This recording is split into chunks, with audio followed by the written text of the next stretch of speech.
that Absolutely. they're saying, I think and it's like, wow, I think it's yeah, across the board. yeah, I think so.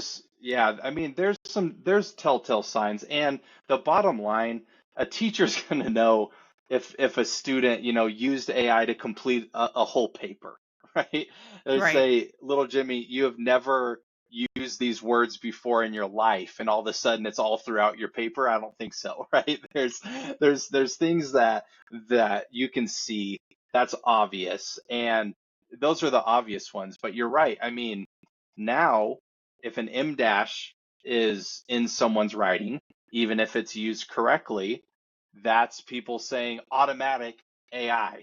I've seen that. And it's I've seen like, it too. well, I mean, yes, that's a sign, but again, it doesn't objectively mean that person used AI. Like you can't just accuse someone of it, like because they use correct punctuation, right? Right.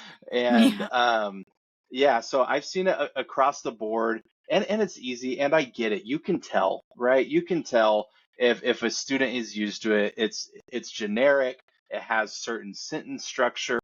I get it, but again, it's not the way to go to just play AI police. How about we come alongside students and teach them how to use it, show them how to navigate it, and explain to them why it's not okay to do that. But also, I think where that lies too, how about we stop blaming the students for using AI? And how about we develop curriculum and learning experiences where students don't just want to offload their thinking because it's busy work or because that work doesn't pertain to them or it doesn't interest them.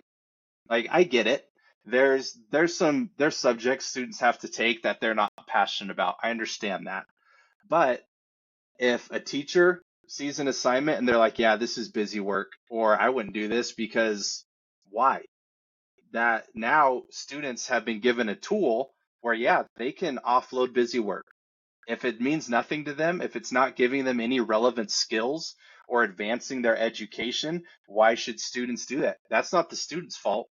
Right. That's the education system and the instructor's fault of putting something in front of them that's not beneficial to them. And what AI has done has put that pressure on the education system, which it's been there for a very long time. Now, students just have a tool that allows them to offload that work when it's not giving them any skills. Right, absolutely. Yeah, and we see in some of our assignments, I've seen older courses that don't have a purpose statement, and I'll say all assignments have to have purpose statements. And if the faculty subject matter expert cannot write a purpose statement, John, I think that's a telltale sign that maybe this is not the Absolutely. assignment, right?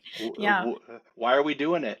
right. Right? If you can't come Exactly. up with a purpose statement, then that's a problem. Or if I they skip agree. it, I'm like, yeah, then if we're just saying in so many words, write this paper, yeah, that's telltale And sign, when, right? yeah, and that's huge, in that process of designing assignments now for this modern AI world. You have to have a purpose with that. And not only you have to have a purpose, you have to have that guidance piece too, right? Here's the criteria, here's what I want you to do, but also here's some ways I want you to use AI if you want to.